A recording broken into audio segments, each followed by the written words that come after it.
Podcastle, number 25, for September 16th, 2008. Anywhere There's a Game, by Greg von Eckhout. Hello, this is Rachel Swirsky, Podcastle's editor. I was always the kid picked last for sports teams. I can't really blame the team captains, I'd have picked me last too, so I never really connected with sports. Recently, though, I've started watching skill-based reality television shows. Project Runway, Top Chef, Top Design. It's so cool to watch designers sew dresses out of candy, or teams of chefs compete in relay races to peel oranges, mix mayonnaise, gut gigantic fanged fish, more quickly than the other team. The other day, while I was watching a seamstress struggle to weave a jacket out of seat belts, I realized, oh, this is my sports. It's highly talented people marshalling their skills to compete in an artificial arena with rules arbitrated by taste and aesthetics. I'm totally a sports fan for skill-based reality shows. I memorize rosters, root for favorite players, even read through blog posts about the television shows. Today's story is Anywhere There's a Game by escape artist's favorite, Greg von Eckhout, whose first novel, Norse Code, is due out from Bantam in summer 2009. He blogs about life and writing at writingandsnacks.com. Anywhere There's a Game first appeared in Realms of Fantasy. It's read for us by Benjamin Manucheri, a television production student at San Francisco State University, who in a previous incarnation worked for a year in Los Angeles as a stand-up comedian. Links in this introduction are available on our website, podcastle.org. Enjoy the story.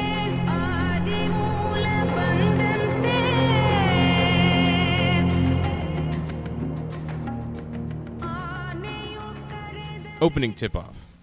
I got a call from Sports Illustrated yesterday. They're doing one of those sidebar pieces where they ask guys to name their starting five, the best basketball players they ever shared a court with. You don't want that, I told the kid on the phone. I was in the NBA for 17 years. I could tell you about guys like Lon McGee, who wore one pair of sneakers his entire career, held together with tape and glue and sheer willpower. Or Pig Iron Von Ziegler, who smelled like machine oil and whose joints screeched like a stepped-on cat by the end of his career. The best? Who cares about the best? Why settle for the best when I can give you the most remarkable? The kid thanked me politely, but he told me that wasn't what he needed for his piece. He'd talk to his editor, though, and mention my idea to him. He'd get back to me. Well, I'm not going to live forever, and I can't wait for his editor. I've got tales to tell, and I've got to tell them while I'm still kicking. So here it is, my starting five. Not the most talented guys I've ever played with, but instead the dirt workers and edge cases and oddballs and sideshow escapees. These are the guys that I'll never forget. These are the characters. The shooting guard. The second day of training camp is always the worst. The first day, the coaches understand. They spent the summer guzzling Maui cocktails and wolfing down steaks at the 19th hole, and they're feeling just as fat and lazy as the players. So, day one's full of inspirational speeches and mission statements and trash talk and hazing of the rookies. Fun, but hardly aerobic. By day two, though, guys are fighting to keep their jobs, and it's all running and drills and conditioning. Hard work up in the mountains where the Phoenix Suns held camp. But not for the Hindu. That's what we called him back then, long before the greatest highlight ever. That summer, he was just some scrawny, undrafted Indian shooting guard. Shaven head, quiet, good posture. Coach had us doing baseline-to-baseline sprints. Barf drills, he called them. Because we'd be running from one end of the court to the other until somebody lost their breakfast on the hardwood. Some years, there'll be a guy who's not at all proud, and he'll yak after 3 steps just to be a wise ass. Not this year, though. We had a stubborn bunch, and nobody wanted to be first. We must have done 500 laps, and some guys looked pretty green, but nobody was willing to make this sacrificial spill. I sure as hell wasn't willing. I had to prove to the coaches and everyone else that I still had something left, that I could still be a player in this league. The Hindu kid outran us all. After the first minute, he'd already started lapping us, and not just the big oafs like me, but the young, springy guards, too. 20 minutes in, and he was still going at full speed, his little feet pounding the floor like a drum machine. So, okay, fine. He was fresh and speedy and had young legs. But the thing is, he didn't sweat. Not a drop. And he wasn't breathing hard. Everybody breathes hard the second day of training camp. Everybody sweats. And then, by contrast, there was me, stumbling along, near passed out. A decade ago, I'd been the number 1 overall pick in the NBA draft, fresh off a triumphant NCAA championship. By November of my rookie season, people were comparing me to the greats, the Malones, the McHales, the Garnetts, Hall of Famers. I had size, speed, and hunger. I could shoot reliably from the mid-range and had about 7 spin moves in the post that would have given Hakeem Olajuwon cross eyes. But then I had the injuries. Broken thumb on my shooting hand, nagging abdominal strain, lower back spasms, torn MCL. They piled up. And so did the prime rib and vodka martinis. 10 years into my so-called career, when I should have been racking up all-star appearances and MVPs and championship rings, I found myself in Flagstaff, Arizona, just trying to make it onto a team roster. And yes, that second day of training camp, the first guy to barf was me. I stood at midcourt, hunched over, hands on my knees, puke on my sneakers, trying to fight off the 10 years of tears I felt welling up from my heart. Why was I still doing this? I wasn't a player anymore. I wasn't anybody. The thing to do was go back to the hotel, paw my way through the honor bar till I could get a flight out, go home and stay there for the rest of my life.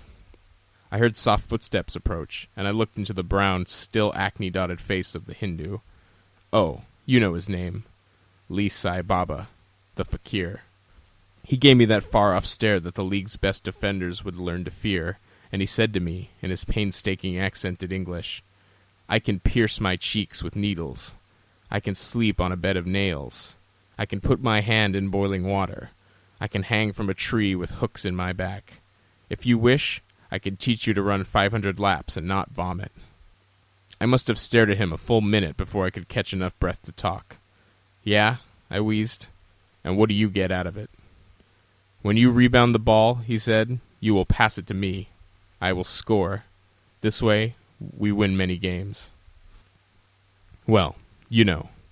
I would have just laughed, only I was too tired to laugh. And that's how me, a 10-year broken-down veteran, came under the tutelage of a 19-year-old foreign kid. I spent every minute I could with him, on the team bus, at practices, at shoot-arounds. I even asked to have my locker next to his. He talked and talked and talked, and I listened. He knew stuff. He knew stuff about the body, about the mind, about meditation, about pain and pain and pain, and how to will it to something smaller that you could set aside and let do its job without breaking you. I made the team that year, and at the end of the season, when I went home for the summer, after we got knocked out of the first-round playoffs, I was voted the league's most improved player. My agent was telling me I had a respectable contract extension to look forward to, and I could go a few nights in a row without needing a drink. 5 years later, I was there for Lee Sai Baba's last game. You remember it. You've seen the highlight. The greatest highlight ever. Game 7 of the NBA Finals, our Suns team against Duffy Thompson's Sixers. The game's tied. Duffy's got the ball with 3.5 seconds left on the clock, so he has to shoot it or we all go into overtime. He fires off his smooth jumper just a little short, and I go up for the rebound along with 4 enemy jerseys. But I know where the ball's going. I almost always do. Something the fakir taught me. And my hands grab it, and I pass it to Lee Sai. He flies. No, not jumps, not sails to the rim a la Jordan. He just flies, arcing through the air across the court. He flies, get it? And when he reaches the basket, he dunks it for the win. You know that old argument? Was his greatest maneuver the flying dunk, or the Indian rope trick he ended his short career with that night, climbing toward the rafters and vanishing from sight in front of the world? You ask me? The answer is neither. In the estimation of this old broken-down power forward, his greatest trick was, well, me. His greatest trick was giving me something I never had, something I'd mixed up with arrogance and then lost sight of altogether. The fakir's greatest trick was giving me some simple dignity. I don't know where Lee Sai Baba ended up, but when I see him, and I know I will, even if I'm a cricket and he's a king, I'm handing him my championship ring. He didn't stick around long enough to collect his own, and I don't really need mine. The point guard. Jerry Doyle had eyes that hurt to look at. Blue, clear, bright as diamonds, they seemed to peer into you, through you, beyond you. Whenever we talked, I tried to stare at his chin. During my second year as a pro baller, he was our starting point guard, and he was phenomenal. The point guard is the guy who typically runs the team. His job is to dribble the ball up the court and direct the offense like a traffic cop. He sets up the plays and gets guys into position. He knows where his teammates are, and he knows where his opponents are, and he knows where everyone is going. It's called court vision, and Jerry Doyle had it. We were playing Sacramento when Doyle made the most amazing pass I'd ever seen. I was its lucky recipient. We were running down the floor on a fast break towards our basket, Doyle leading with the ball, me trailing. All Doyle had to do was lob the rock straight up in the air for me to catch and slam down for a guaranteed ESPN highlight. But I slipped on a spot of sweat on the floor, lurching left. It's the kind of small mishap that can ruin the flow of a beautiful play, but Doyle didn't let that happen. Somehow, without turning around, he could tell I'd changed positions, and he adjusted, tossing the ball over his shoulder and right into my hands. After the game, I came up to him. Looking right into his razor stubble, I asked how he'd managed such a beautiful, amazing, no-look pass. "I see things," he said. "I see a lot. I see where you are and where you're going. I see where you've been." Where I'd been? What the hell was that supposed to mean? I asked him. "Look at me," he said, his voice all frosty. Doyle was creeping me out a little, and I told him as much. "Look at me," he said again.